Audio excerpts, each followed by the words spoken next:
August মাসের মাঝামাঝি সময়ে এইচএসসি পরীক্ষা এই বছরে শেষ হয়ে যাবে এবং তার 3 থেকে 4 মাসের মধ্যেই তোমাদের অ্যাডমিশন টেস্টগুলো শুরু হয়ে যাবে। তো মোটামুটি তুমি যদি একটা ক্যালকুলেট করো, বেসিক ক্যালকুলেশন, ওইখান থেকে দেখা যায় যে তোমাদের পরীক্ষাগুলো নভেম্বর কিংবা ডিসেম্বর থেকেই এই বছর শুরু হবে। তো তোমরা যারা সেকেন্ড টাইম প্রিপারেশন নিচ্ছ বা সেকেন্ড টাইম প্রিপারেশন দিবা মানবিক বা বিভাগ পরিবর্তন অর্থাৎ বি ইউনিট থেকে, তাদের জন্য আজকে আমি একটা কমপ্লিট গাইডলাইনমূলক তোমাদের একটা সাজেশন ভিডিও বলতে পারো বা এটা একটা A to Z জার্নি বলতে পারো, সব কিছু শেয়ার করার চেষ্টা করব। আশা করি তুমি যদি একটা কম্প্রিহেন্সিভ এবং কমপ্লিট প্রিপারেশন নিতে চাও তাহলে এই ভিডিওটা তোমাকে অনেক বেশি হেল্প করবে। তাইলে একটা জিনিস আমরা প্রথমেই জানতে পারলাম বা প্রথমেই আমরা বুঝতে পারলাম যে এই বছরের সেকেন্ড টাইম অ্যাডমিশন টেস্টের পরীক্ষাগুলো কখন হবে, হ্যাঁ, অর্থাৎ সেকেন্ড টাইম এক্সামটা আমাদের কোন মাসে হইতে পারে। তো এটা একটা বেসিক ধারণা থেকে আমরা বলতে পারি এটা হইল ডিসেম্বর আমাদের আর কি একটা প্রপার টাইম। বা মোটামুটি ধরো আমরা যখন এইচএসসি ফুল সিলেবাসে পরীক্ষা দিছিলাম, নর্মালি এই বছর তো তোমাদের এইচএসসি ফুল পরীক্ষা হচ্ছে বা ফুল সিলেবাসে পরীক্ষা হচ্ছে, অর্থাৎ এটা 2019 থেকে 2026 এই পুরো টাইমটা বা এই পুরো ট্রানজিশনটার মধ্যে এইচএসসি আসলে এইচএসসির মতো করে নেওয়া হয়নি। তো বহু বছর পরে আসলে এই ট্রানজিশনটা বা এই ট্রানজিশন বা ক্রান্তিকালটা আমাদের শেষ হওয়ার পর তারপরে এই বছর হচ্ছে ফুল সিলেবাসে পরীক্ষা হচ্ছে। তো আগে যখন এইরকম ফুল সিলেবাসে পরীক্ষা হইতো তখন কিন্তু এপ্রিলের মধ্যে, এপ্রিল মে এই বা জুনের মধ্যে সব পরীক্ষা শেষ হয়ে যাইতো, ইভেন রেজাল্টও তার মধ্যেই হয়ে যাইতো। তো তার পরবর্তীতে এই নভেম্বর এবং ডিসেম্বর, অর্থাৎ আমরা জানতামই আসলে বা আমরা দেখে বড়ই হয়েছি যে ডিসেম্বর মাস বা শীতকালে গিয়ে অ্যাডমিশন টেস্টটা হয়। তো ওই সিজনাল যে একটা ব্যাপার ছিল যে শীতকালে তুমি এক জায়গা থেকে আর এক জায়গায় অ্যাডমিশন টেস্ট দিতে যাবা, সেই ভাইবটা আবার চলে আসতেছে। তো ওই জায়গা থেকে তোমাদের এই বছর অ্যাডমিশন টেস্টটা নভেম্বর বা ডিসেম্বর বা জানুয়ারি এর মধ্যেই মোটামুটি শেষ হয়ে যাবে। বিশেষ করে তোমরা দেখবা যে কোনো বিশ্ববিদ্যালয় বা আগে যেরকম হইতো আর কি, যে কোনো বিশ্ববিদ্যালয় ফেব্রুয়ারি মাসে হচ্ছে তারা ক্লাস শুরু করে দিত। তো ওই প্যাটার্নটা আবার চলে আসবে আর কি, অনেক বিশ্ববিদ্যালয় জানুয়ারি থেকেও শুরু করে দিত। তো ওই জায়গা থেকে তোমার হাতে মোটামুটি তুমি যদি ক্যালকুলেট করো সব ভার্সিটি মিলায়া 5 থেকে 6 মাসের মতো সময় আছে। তো এই 5-6 মাসে তুমি কিভাবে প্রিপারেশন নিবা এবং এই 5-6 মাস আসলে এনাফ কিনা সবগুলা বিষয় নিয়ে আমি কথা বলবো। তো তোমাদের হাতে যাদের একটু সময় আছে তারা এই ভিডিওটা দেখতে পারো, কারণ এটাতে আমি আমার কিছু ব্যক্তিগত এক্সপেরিয়েন্সও শেয়ার করার চেষ্টা করব যাতে করে তোমরা বুঝতে পারো যে অ্যাডমিশন সিজনে আসলে কিভাবে পড়াশোনা করলে পড়াশোনাগুলো গোছায় আসার চেষ্টা গোছায় আসে বা পড়াশোনাগুলো খুব ভালোভাবে আয়ত্তে থাকে। তো অ্যাডমিশনটাকে আমরা 3টা স্টেপে ভাগ করতে পারি। নাম্বার 1 স্টেপটা হইল যে তুমি আসলে পড়াশোনাগুলোকে গোছায় নেওয়ার জন্য কিভাবে বইগুলোকে সিলেকশন করতেছো, এটা একটা নাম্বার 1 স্টেজ। নাম্বার 2 স্টেজ হইল যে ওই পড়াশোনাগুলোকে তুমি কিভাবে রিভিউ করতেছো। রিভিউ মানে হইল রিভিশন করতেছো, মোটামুটি মনে করো যে পড়াশোনাগুলা শেষ করে আসলে মোটামুটি অ্যাডমিশন টাইমে যারা পরীক্ষা দেয় সবার A to Z প্রিপারেশন নেওয়া হয়, বাট রিভিশনের কারণে আসলে বেশিরভাগ স্টুডেন্টদের চান্স হয় না। বেশিরভাগ যারা চান্স পায় না তাদের রিভিশনের কোয়ালিটি খারাপ। ব্যাপারটা তোমরা দেখবা যারা অ্যাডমিশন প্রিপারেশন নেয় দেখবা প্রথম দিকে সবার ফ্লোটা একই টাইপেরই থাকে, সবাই বেশ ভালো পড়াশোনা করতেছে। শেষের দিকে গিয়ে দেখবা তোমাদের কোচিং সেন্টার বলো বা যেখানেই তুমি প্রাইভেট ব্যাচ বলো যেখানেই পড়ো না কেন দেখবা শেষের দিক থেকে স্টুডেন্ট কমা শুরু হয়।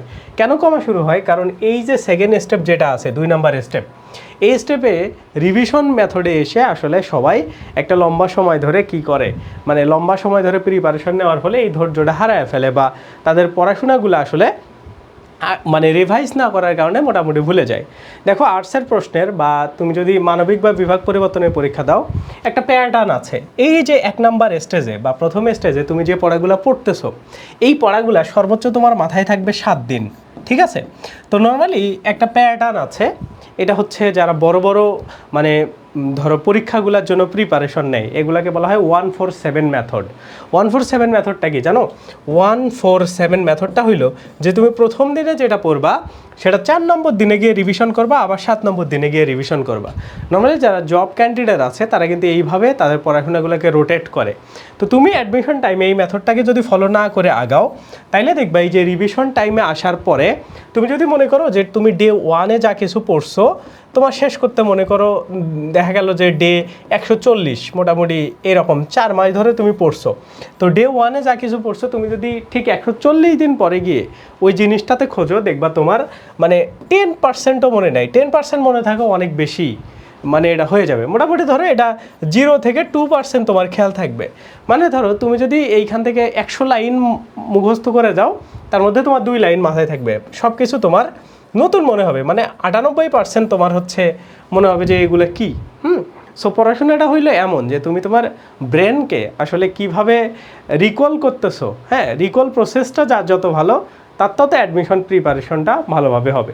তাইলে তুমি যখন সেকেন্ড টাইম প্রিপারেশন নিবা, তখন এই স্টেপ 1 এবং স্টেপ 2 অর্থাৎ তুমি পড়বা তো অবভিয়াসলি, পাশাপাশি তুমি রিভিশন মেথডটাকে ফলো করবা। তো তোমার কাছে যদি মনে হয় যে 7 দিন 4 দিন একটু কাছাকাছি হয়ে যাচ্ছে, অন্তত তুমি 1 সপ্তাহ পরে যা কিছু পড়ছো সেইগুলাকে খুবই ভালোভাবে রিভিশন করবা।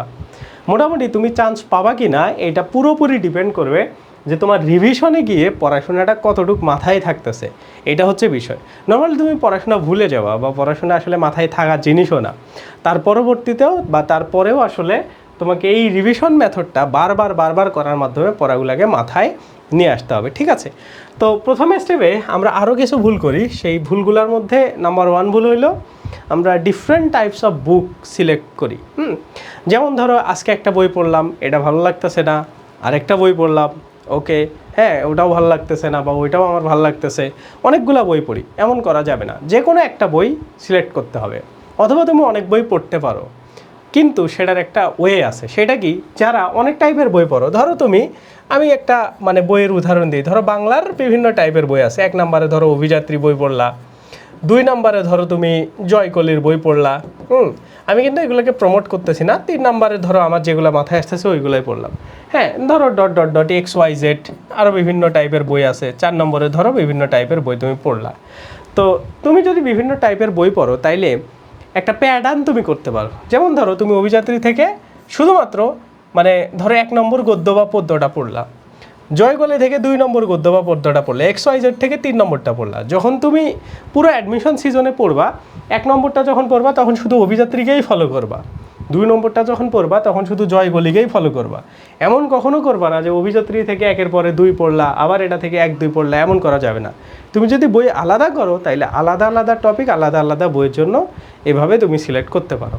বাট কখনোই তুমি স্পেসিফিক এই যে এই বই থেকে 1-2-3 পড়লা, আবার 1-2-3 এই বই থেকেও পড়লা, এমন কখনোই করা যাবে না। মানে আমি তোমাকে বোঝাইতে চাচ্ছি যে একই জিনিস তোমাকে বারবার পড়তে হবে, ঠিক আছে? যার কারণে কিন্তু আলাদা বই কেনার কোনো প্রয়োজন নাই। সো যারা এগুলো করো তারা কিন্তু খুবই খারাপ করো মেইন পরীক্ষাতে গিয়ে। কারণ কি দেখো, একটা জিনিস আছে যে পুরো বই কিন্তু তোমার মাথায় থাকবে না বা মাথায় রাখা সম্ভবও না। ইম্পর্টেন্ট জিনিসগুলোকেই দেখবা বারবার ঘোরায় পেঁচায়া 80% প্রশ্ন এই ইম্পর্টেন্ট জায়গা থেকে আসে এবং ওগুলা থেকেই মোটামুটি চান্স পাওয়া যায়। দেখবা এমন কিছু প্রশ্ন আসে যেগুলা কেউই পারে না, ওগুলা তোমাদেরকে দেয়ই হচ্ছে আটকানোর জন্য। কারণ অ্যাডমিশন টেস্টটা কিন্তু যদি সহজ প্রশ্নই হইতো, মানে তোমার যদি সব প্রশ্নই কমন আসতো, তাহলে তো তুমি 100-তে 100 পাইতা। তো অ্যাডমিশন টেস্টে নর্মালি 20টা প্রশ্ন তুমি পারবা না, এইভাবেই প্রশ্নটাকে তো সেট করা হবে, তাই না? সো এই জন্য ওই 20টা প্রশ্নের জন্য আসলে ডিফারেন্ট বই, হ্যাঁ, বা আলাদা বই থেকে পড়ে ওই 20টার জন্য আসলে যাওয়া উচিত না। কমন যে বিষয়গুলো ওগুলাতেই তোমাকে একদম এক্সপার্ট হইতে হবে, অর্থাৎ কমন জিনিসগুলো থেকে তোমাকে মাস্ট অ্যান্সার করার অ্যাবিলিটি অর্জন করতে হবে, তাইলেই তুমি পরীক্ষাতে গিয়ে অ্যাকচুয়ালি ভালো করতে পারবা, ঠিক আছে? তাইলে তোমার কাজ হইল প্রথমত বই সিলেকশনটা করা। এখন বাজারে অনেক বই আছে, তোমরা অ্যাডমিশন টাইমের শুরুতে বা অ্যাডমিশন টাইমের যে কোনো সিচুয়েশনে আসলে বইয়ের লিস্ট দেখো। তো আমার কাছে মনে হয় যে বইয়ের লিস্ট আমি ফার্স্ট যখন মোটামুটি ধরো 2022 সাল থেকে আমি যখন তোমাদের থেকে গাইডলাইন করি, সেই টাইম থেকে আমি একই টাইপের বইই সাজেস্ট করি এখন পর্যন্ত। এবং আমার কাছে মনে হয় যে বই আসলে কোনো ম্যাটার না, কিন্তু আমাদের মেইন প্রবলেমটা হইলো আমরা ভিন্ন বই বারবার এক বই, হ্যাঁ, আমার কাছ থেকে সাজেশন নিয়ে তুমি একটা বুক লিস্ট নিচ্ছ, আরেকজন কাছ থেকে আরেক ভাইয়ের কাছ থেকে আরেকটা, কোচিং সেন্টার থেকে তাদের নিজস্ব বই, এই যে গজামিল পাকায়া যায়, এইটার কারণেই অধিকাংশ স্টুডেন্ট কী করে, মানে চান্স পায় না। তোমরা বাজারে যাবা, একটা বই কিনবা, একটা সাবজেক্টের একটা বই। যেমন ধরো তুমি বাংলা প্রথম পত্র, মানে বাংলার জন্য বাংলা প্রথম প্লাস হচ্ছে ব্যাকরণ মিলে একটা বই আছে, ওইটাই কিনবা। যে কোনো বই, এনি বই, বাংলাদেশের যত বই আছে সবগুলা বই, আগে 99% মিল ছিল, এখন 100% মিল আছে, জাস্ট অর্ডারটা চেঞ্জ করা। যেমন ধরো এটার প্রথমে দেওয়া আছে ধরো 2010 সালের এমসিকিউ, হ্যাঁ, প্রথম যে কোনো বিশ্ববিদ্যালয়ে আসা এই অর্ডার, কোনোটা দেওয়া আছে 2025 সাল পর্যন্ত যে এমসিকিউটা আসছে সেটা প্রথমে 1 নম্বরে, কোনোটা এটা 1 নম্বরে, কোনোটা এটা 1 নম্বরে, সেইভাবে অর্ডারটাকে জাস্ট উলট পালট করে দেওয়া, ঠিক আছে। আর বাংলাদেশে তুমি যদি ভুলের কথা বলো, যতটুকু ভুল আছে ওই ভুল প্রশ্ন নিয়ে তোমার অ্যানালাইসিস না করলেও চলবে, ঠিক আছে। মানে তোমার চান্স পাওয়ার জন্য ওই 2-1টা ভুল প্রশ্ন মুখস্থ করলেও তোমার কিছু যায় আসবে না। সো যে কোনো বই একটা কিনবা, এইভাবে সব কিছু মুখস্থ অংশের জন্য একটা, মানে তোমার বই খারাপ হোক ভালো হোক যাই হোক না কেন ওই বইটাকেই তুমি পড়বা, যে যাই বলুক না কেন, যে যাই মতামত দিক না কেন, তুমি ওই বই চেঞ্জ করবা না, ঠিক আছে।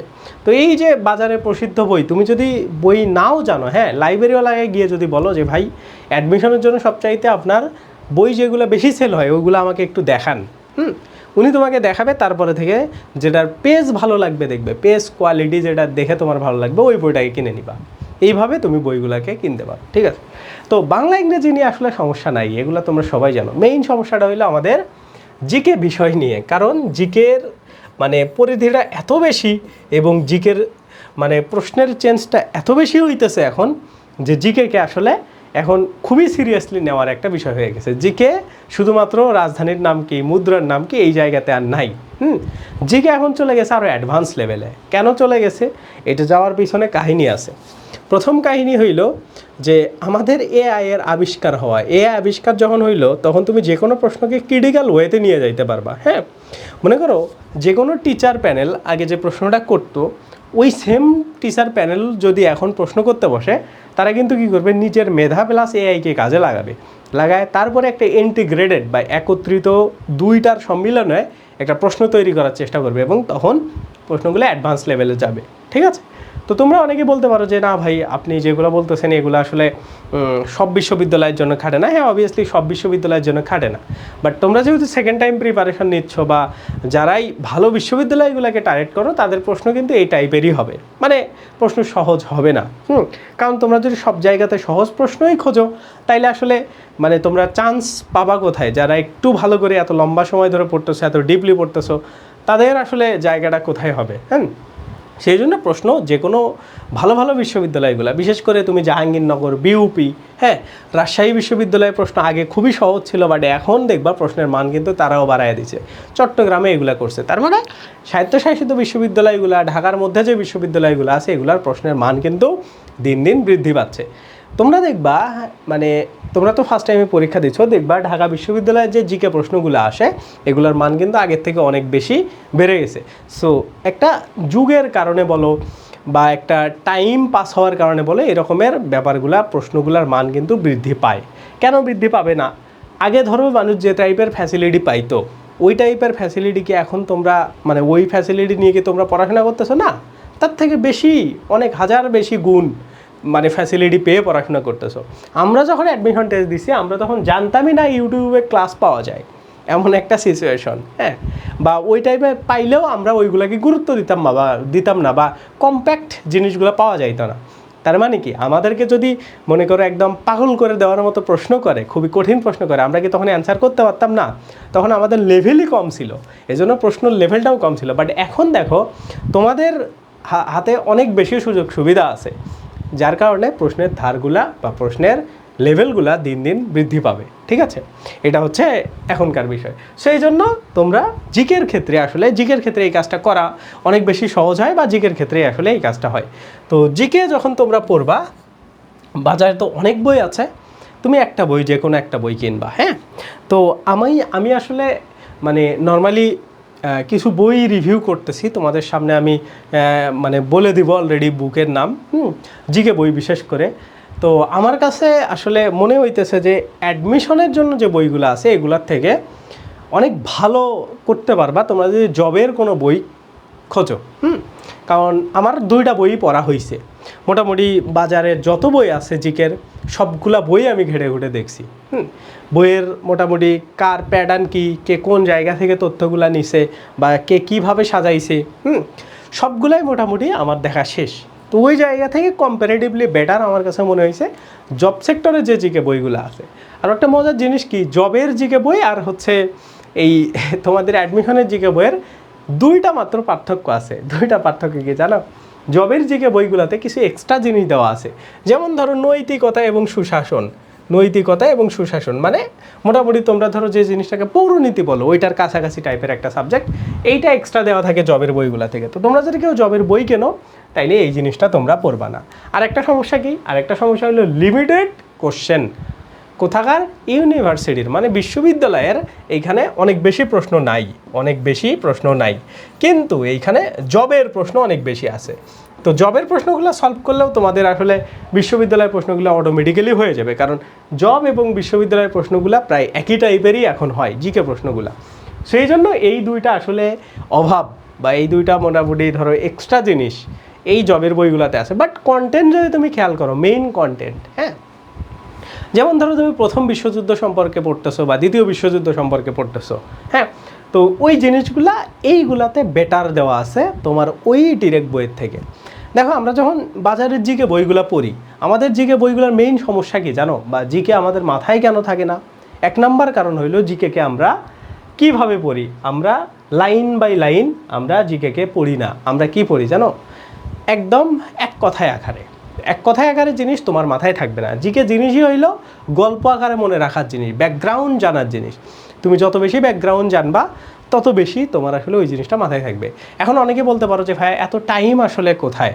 দেখো আমি তোমাকে বলি, যে কোনো একটা টপিক তুমি ধরো 3 বার, মানে নর্মালি ধরো 3 বা 4 বার শেষ করে তারপরে তোমার ওই যে এক কথায় জিনিসটা মাথায় রাখলা। তো 3 বা 4 বারের তুমি যদি টাইম হিসাব করো দেখবা ওই টাইমটার থেকে তুমি যদি একবার বা 2 বারের ডিটেলস পড়তে একটু বেশি টাইম দাও, তাইলে এই যে ডিটেলস পড়ার কারণে তোমার মাথায় আসলে স্থায়িত্ব বেশি হবে ওই প্রশ্নের অ্যান্সারের। সেই জন্য আমার সাজেশন থাকবে তোমরা বাজারের বইগুলাকে একটু মানে ঘেড়ে ঘুরে দেখবা।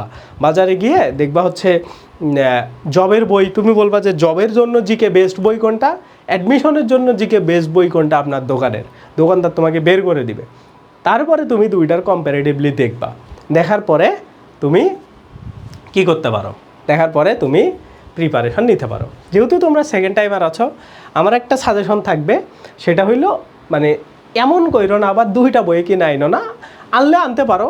তখন হচ্ছে এক কাজ করতে পারো যে ধরো অ্যাডমিশনের যে বইটা আছে ওইটা থেকে প্রশ্নগুলো পড়লা ওই টপিক থেকে, আবার জবের যে বইটা আছে ওইটা থেকে মেইন কন্টেন্টটা পড়লাম। তো এইটাও না করা আসলে বেশি ভালো, কারণ এইটা করলেও তোমার কাছে হজবরলা মনে হবে, তুমি আসলে বুঝবা না। কারণ প্রত্যেকটা বইয়ে আলাদা আলাদা স্টাইলে বা আলাদা আলাদা ওয়ার্ডারে আসলে টপিকগুলো সাজানো থাকে। তো টপিক খুঁজতেই তোমার 10 মিনিট করে চলে যাবে প্রতিদিন। সেই কাজটা না করে যে কোনো একটা বই কিনবা, ওকে। বাট তুমি দেখবা বাজারের যে বইগুলোতে ডিটেলস লেখা আছে, এক কথায় যেগুলো কম লেখা আছে আর কি, ওই টাইপের বইগুলা অ্যাভয়েড করার ট্রাই করবে। এক কথায় বইগুলো অ্যাকচুয়ালি আসলে নিজের জন্য ক্ষতিকর। আমার এই 4 বছরের এক্সপিরিয়েন্সে এটাই মনে হয়েছে। সো তোমরা জিকে বই কেনার ক্ষেত্রে এই ধরনের সাবধানতা অবলম্বন করতে পারো। তো এটা হচ্ছে তোমাদের জন্য একটা বেসিক ব্যাপার বা বেসিক আইডিয়া, ওকে। তাইলে আমরা বই সম্পর্কে মোটামুটি একটা ভালো আইডিয়া পাইলাম, বা বইগুলো কিভাবে কিনতে হয় ওইটা তোমরা জেনে গেলে, ওকে। এখন দেখো সেকেন্ড টাইমে ভালো করার জন্য 2টা জিনিসে খুব বেশি তোমাকে ফোকাসড হইতে হবে বা গুরুত্ব দিতে হবে। এক নাম্বার হইল মুখস্থ অংশ, ঠিক আছে, মুখস্থ পার্টগুলো কী কী? বাংলার মুখস্থ পার্ট এবং ইংরেজির মুখস্থ পার্ট, এই দুইটাকে বলা হয় গেম চেঞ্জিং ব্যাপার। গেম চেঞ্জিং ব্যাপার কেন? কারণ এই জায়গাগুলোতে সবচাইতে বেশি স্টুডেন্টরা অ্যান্সার কম করতে পারে বা স্টুডেন্টরা আসলে এগুলোতে ভালো করতে পারে না, যার কারণে এই 2টা জায়গাকে খুব ভালো করে ধরে আগাইতে হবে তোমার। তুমি এইগুলোতে ভালো মানে তুমি দেখা গেলে 1 লাখ অ্যাডমিশন ক্যান্ডিডেট থেকে 5,000-এর মধ্যে ঢুকে গেলে, কারণ টোটাল 1 লাখের মধ্যে 95,000ই খারাপ, এইগুলাতে 5,000 ভালো, ওই 5,000-এর মধ্যে ঢুকে গেলে, ওকে। আর একটা বিষয় দেখো 2 নম্বরে হইল এবার ফুল সিলেবাস। তো একটা জিনিস মাথায় রাখো, ফুল সিলেবাস আসলে এইচএসসিতে শর্ট ফুল সিলেবাস বলতে ওইভাবে ইম্প্যাক্ট ফেলে না। কারণ কি দেখো, তুমি যখন আর্টস থেকে পড়তেছো, আমি আর্টসের কথা বলতেছি, হ্যাঁ, আর্টসে কোনো ইম্প্যাক্ট নেই, সায়েন্সদের হিসাব পুরাই আলাদা। তো আর্টসের বিষয়টা হয় কি যে আমাদের যেহেতু শুধু বাংলা প্রথম পত্রটা এইচএসসি এবং অ্যাডমিশনে মিল আছে, আর ইংরেজিটা এইচএসসি অ্যাডমিশনে মিল আছে, ইংরেজির প্রথম পত্রের কথা বলতেছি। সো এই 2টা বই ব্যতীত বাকি যা কিছু আছে সব কিছুই আমাদের নতুন পড়তে হয়। সো এই জন্য তারপরেও তোমরা যারা সেকেন্ড টাইমার আছো তারা তো শর্ট সিলেবাসে মানে শেষ করছো সব। তো এবারের আপডেটেড সিলেবাস, আপডেটেড মানে এইচএসসি 26 যে সিলেবাসে হচ্ছে ওই অনুসারে ইংরেজি প্রথম এবং বাংলা প্রথমটাকে পড়বা। তাইলে তোমাদের জন্য মানে মানে এটা তোমাকে পড়াই লাগবে, এই জায়গা থেকেই তোমার প্রশ্নগুলো হবে, ঠিক আছে, এইগুলাকে বেস্ট করে। তো এইভাবে তোমরা প্রিপারেশনগুলা নিবা। ওকে, এখন আসো ইংরেজির ক্ষেত্রে, ইংরেজি গ্রামার, হ্যাঁ, বাংলা ব্যাকরণ, এই দুইটার ক্ষেত্রে। তো ইংরেজি গ্রামার এবং বাংলা ব্যাকরণের ক্ষেত্রে আমি বেশি কিছু বলবো না, জাস্ট এগুলা হইলেও তোমাকে 1 সপ্তাহ 2 সপ্তাহ করে মানে জিনিসগুলোকে খুবই ভালো করে আসলে তোমাকে অবজার্ভ করার ট্রাই করতে হবে। 1 সপ্তাহ 2 সপ্তাহ কেন বললাম, কারণ তুমি যখন প্রথমে এই জিনিসটা দেখবা যে এই জিনিসটা আসলে অত কমপ্লেক্স না, তুমি যতটা কমপ্লেক্স ভাবো তখনই তুমি ভালো করতে পারবা এটাতে। তো এটা করার জন্য তুমি আমাদের মানে 2টা ফ্রি ক্লাস আছে, এগুলাকে একটু তুমি চাইলে চেক আউট করতে পারো। হ্যাঁ, তো কীরকম, এই যে এইখানে ইউটিউবে আসবা, আসার পরে এইখানে দেখবা হচ্ছে নির্ভর.net, এরকম করে তুমি সার্চ করবা। করার পরে এই যে এইখানে দেখো, এইটা আমাদের একটা প্লে লিস্ট আসবে, বাংলা ইংরেজি সব কিছু শেষ। হ্যাঁ, তো এই প্রথম প্লে লিস্টটাতে তুমি ঢুকবা, ঢোকার পরে দেখবা এই যে বাংলা ব্যাকরণের 17 ঘন্টায় একটা ক্লাস দেওয়া আছে। এইটা মোটামুটি আমি 1 বছর আগে আপলোড করছিলাম। তো এটা দেখো 5,26,000 স্টুডেন্ট এটা 1 বছরে দেখে ফেলছে। সো এই ক্লাসটা তুমি যদি দেখো তাইলে আমার মনে হয় তোমার ব্যাকরণ নিয়ে আর কোনো ভয় থাকবে না। ওকে, তুমি বুঝেও ফেলবা যে তোমার কোন জায়গা থেকে কতটুকু পড়া উচিত। ইভেন তোমার মানে এটাকে বলা হয় যে মোর দেন একটা পেইড কোর্সের থেকে বেটার ক্লাস তুমি দেখতে পারো, বা কমেন্টগুলো দেখলেও তুমি বুঝবা। এরপরে দেখো 27 ঘন্টায় ইংরেজি গ্রামার শেষ। তো নর্মালি তোমরা এগুলাকে মনে করো না যে ভাই এগুলা তো হচ্ছে 27 ঘন্টা 17 ঘন্টা এত বড় বড় ক্লাস করে আসলে তো লাভ নেই। তো এগুলো না আলাদা আলাদা ক্লাসই ছিল, সবগুলা ক্লাসকে একসাথে করে তোমাদেরকে দিয়ে দেওয়া হয়েছে। তো ব্যাপারটা এমন না যে 27 ঘন্টা 17 ঘন্টায় দেখে তোমাকে শর্টকাটে পড়ানো হয়েছে, বিষয়টা এরকম না। তুমি দেখবে যে ইংরেজি ক্লাসে এখানে প্রশ্ন সলভ আছে, বেসিক আছে, তোমার যা কিছু লাগে। এইখানে 40টা গ্রামেটিক্যাল এবং লিটারেচারের টপিক আছে। গ্রামেটিক্যালের 34-35টার মতো, আর 5-6টার মতো আছে লিটারেচারের। সেইভাবে টোটাল 40টার মতো তোমার মানে ইংরেজি গ্রামার আর লিটারেচার সব শেষ হবে। তো আমার সাজেশন থাকবে তুমি এই 2টা দেখো, তোমার আর কোথাও কোর্সও করতে হবে না। ইংরেজি বাংলা ব্যাকরণ নিয়ে যে ভয়ে আছো তুমি, এই ভয়টাও তোমার আর থাকবে না, ঠিক আছে। তো এইগুলা হচ্ছে তোমার জন্য সাজেশন, আস্তে ধীরে আরও অনেক কিছু দেওয়া হবে, বা আস্তে ধীরে তুমি জানতে পারবে। ওকে, তাইলে এটা গেল এখানকার বিষয়। এখন দেখো, আমার একটা ব্যক্তিগত ইচ্ছা আছে যে আমি মানে মানে তোমরা যদি খেয়াল করো, আমার লাস্ট ভিডিও দেওয়া হয়েছে প্রায় 1 মাস আগে। তো আমাদের এই ইউটিউব চ্যানেল খোলার পর থেকে এইরকম ইনকনসিস্টেন্ট বা ধরো অনিয়মিতভাবে আসলে আমি কখনোই ছিলাম না। তো আমি আসলে অনেক কিছু নিয়ে হ্যাজিটেট ছিলাম। হ্যাঁ, তুমি যদি দেখো এই যে লাস্ট ভিডিও আমার 3 সপ্তাহ আগে। তো এই হ্যাজিটেশনটা কি, যে আসলে মানুষের মানে ওই যে একটা উইলিয়াম শেক্সপিয়ারের একটা নাটক আছে না, অ্যাজ ইউ লাইক ইট, ওইটাতে একটা বলা আছে, কথা বলা আছে যে এই পৃথিবীটা হইলে একটা রঙ্গমঞ্চ, আর আমরা হইলাম তার অভিনেতা। আমরা প্রত্যেকের পার্ট শেষ করার পরে এই দুনিয়া থেকে চলে যাই, ঠিক আছে। তো এই রঙ্গমঞ্চের মধ্যে আসলে আমার পার্ট কতটুকু, এইটা নিয়ে আমি বেশ কিছু চিন্তিত ছিলাম, এবং আমার পার্ট আসলে কি কি। তো ওই জায়গাগুলো থেকে বিভিন্ন কনফিউশন বলো, হ্যাঁ, বা নিজের জন্য একটা ব্যাপার স্যাপার বলো, এইগুলার বিভিন্ন চিন্তাভাবনার কারণে আসলে আমি কনফিউজ ছিলাম যে মানে আমি আসলে কি করব, বা আমার আসলে কি করা উচিত। তো আলটিমেটলি ডিসিশন যাই হোক না কেন, তোমাদের সাথে যে কথা বলা, তোমাদের সাথে যে চলা, এইটা আমি ইনশাল্লাহ কন্টিনিউ রাখার চেষ্টা করব আমি যতদিন সুস্থ আছি। হ্যাঁ, তো যার কারণে আমি এত ইনকনসিস্টেন্ট ছিলাম। তো যাই হোক না কেন, এখন যেহেতু কনসিস্টেন্ট হয়েছি, বা নিয়মিত যেহেতু তোমরা এখন ভিডিও বা ক্লাস পাবা, এই জন্য আমরা তোমাদের জন্য একটা ফ্রি প্রোগ্রাম রান করব। সেই ফ্রি প্রোগ্রামটা হইল তোমাদের ইংরেজির মানে ইংরেজি বাংলা বা এগুলার কোনো কিছু না। ওই যে বললাম আমার একটা ইচ্ছা ছিল, সেটা হলো কি বাংলা ইংলিশ এবং জিকে, বাংলা ইংলিশ এবং জিকে এই সব কিছুর ফ্রি এবং কোয়ালিটিফুল ক্লাস যাতে করে যে কোনো একটা স্টুডেন্ট পায়, এবং তার যাতে করে কোনো পেইড কোর্স না করা লাগে। যেমন ধরো যে আমাদের বাংলা ব্যাকরণ ক্লাসটা করবে, ওর কোথাও পেইড কোর্স করা লাগবে না এই সাবজেক্টের, এতটুকু করেই সে অ্যাডমিশনে ভালো করবে। সেমভাবে ইংরেজি গ্রামার আর ইংরেজি লিটারেচারের যে হইলো আমাদের ক্লাসটা করবে, তার কখনোই পেইড কোর্স করা লাগবে না ইংরেজি নিয়ে। সে ইংরেজির বেসিক রুল, তারপরে উদাহরণ সব কিছু সে ওই একটা ক্লাসেই পাবে। সেমভাবে আমরা একটা জিকের প্রোগ্রাম শুরু করব। হ্যাঁ, তো এই প্রোগ্রামটাতে তোমরা যদি অ্যাড হইতে চাও কোনো কিছু করা লাগবে না, এই ভিডিওর ডেসক্রিপশন চেক করবা, একটা হোয়াটসঅ্যাপ গ্রুপের লিঙ্ক দেওয়া থাকবে, ওইটাতে জাস্ট জয়েন হয়ে চুপ করে বসে থাকবা, কোনো কাজ নেই। তারপরে ওইটাতে বা ওইটা থেকেই তোমরা যখন আমাদের এই কোর্সটা শুরু হবে তখন তোমরা আপডেট পেয়ে যাবা, হ্যাঁ, যে কোথায় কিভাবে ক্লাস হবে, ক্লাসগুলো কিভাবে পাবা, সব কিছু তোমরা জেনে যাবা, ঠিক আছে। এবং এই জিকে কোর্সটাতে আমি আসলে আমার মতো করে জিকে পড়াবো। তোমরা যারা আমার জিকে কোর্স ক্লাস দেখছো বা এই ক্লাসগুলো দেখছো তারা যেন ক্লাসের মানে কিভাবে আমি আসলে ক্লাস নিই, সো ওই প্যাটার্নগুলোকেই ফলো করা হবে, যেগুলো তোমাদের বুঝতে সুবিধা হবে এবং ইফেক্টিভ হবে এমন টাইপের।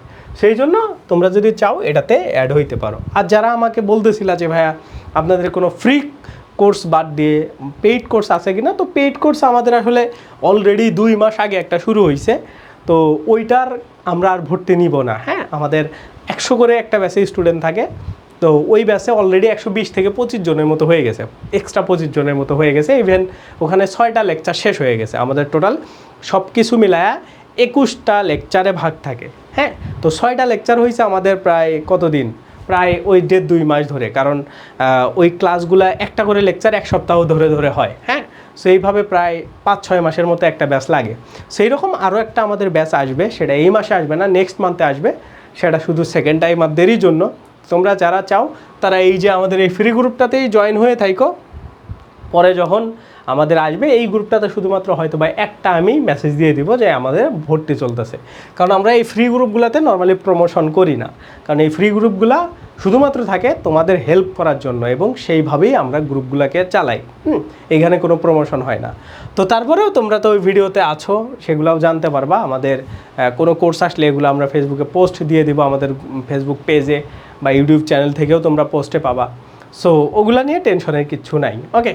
তো আপাতত তোমরা যদি চাও ওই যে আমাদের যে কোর্সগুলো আছে ওইগুলাতে ভর্তি যদি হইতে চাও, তারপরেও যে ভাইয়া না ওইগুলো তো রেকর্ডেড ক্লাস আছে, আমি ভর্তি হয়ে আগেরগুলো দেখে নেব এবং বাকিগুলা লাইভ ক্লাস করবো। এবং আরও একটা সুবিধা কি, আমাদের আগের কোর্সগুলোতে তুমি যদি ভর্তি হও, আপকামিং যে কোর্স যত আসবে সবগুলোতে ফ্রি অ্যাক্সেস পাবা, ঠিক আছে। আমাদের কোর্স ফি হচ্ছে 2000 টাকা, এবং আমরা এই বছর কথা দিয়েছি যে আমাদের যত ব্যাচ আসবে তুমি যখনই ভর্তি হও আমাদের লাইভ ক্লাস এক্সাম এই 2টা কম্বো ব্যাচে, সেটাতে 2000 টাকা দিয়েই ভর্তি হইতে পারবা, ঠিক আছে। সো এই ব্যাপারগুলা সব কিছু মিলায়া আমরা সব কিছু ডিসিশন নিয়েছি, ওকে। তো ভর্তি হওয়ার জন্য কী করা লাগবে, 018 63 54 60 29 এই নাম্বারে তোমরা আমাকে হোয়াটসঅ্যাপে একটা নক দেবা স্ক্রিনশট নিয়ে, অথবা এই ভিডিওর ডেসক্রিপশন চেক করো, তাইলেও হবে। তো হোয়াটসঅ্যাপে কেন নক দিতে বলি, কারণ ডিরেক্ট যাদেরই ইন্টারেস্ট আছে ভর্তি হওয়া নিয়ে তারাই শুধুমাত্র নক দিবা আমাকে, একটা মেসেজ দিবা, আমি সময় মতো তোমাদের রিপ্লাই করে দেব। সো এইভাবে আসলে সেকেন্ড টাইম ব্যাচটাতে তুমি ভর্তি হতে পারবা, এটা হইলে একদম ফিক্সড, এবং পুরো বছরের জন্য এই ফিটা তুমি আমাদের দিবা। দেওয়ার পরে তুমি আমাদের লাইভ ক্লাস এক্সামের যত ব্যাচ আছে, হ্যাঁ, এই যে এটাতে তুমি যদি যাও, এটা হইলো আমাদের এক্সাম সার্ভার, হ্যাঁ, তোমরা যারা জানো nirbhor.net, সো এইটাতে তোমরা সব কিছুর অ্যাক্সেস পাবা। তো এইটাতে হচ্ছে এই যে এক্সাম ব্যাচ যেটা আছে, হ্যাঁ, আমাদের এই যে এইটা দেখো কোথায়, ডিসিউ না, এই যে দেখো সেকেন্ড টাইম আমাদের এই যে এই ব্যাচটা, এই যে এইটাতে তুমি অ্যাক্সেস পাবা, হ্যাঁ। এইটার ফি আলাদা করে তোমার কিনতে গেলে 899 টাকা যাইতো, তো এইটা হচ্ছে ওই 2000-এর মধ্যেই। তো ওই 2000 টাকা দিয়ে তুমি ভর্তি হইলে এইখানের এক্সাম ব্যাচটাও পাবা, প্লাস হচ্ছে লাইভ ক্লাসও পাবা, লাইভ ক্লাসে রেকর্ডেড ভার্সনগুলোও পাবা। তো লাইভ ক্লাসের রেকর্ডেড ভার্সনগুলোও তোমাদেরকে একটু দেখায় দিই। এইটাতে আমাদের 5-6টা ক্লাস হয়েছে, সবগুলো হচ্ছে রেকর্ডেড ভার্সন আছে।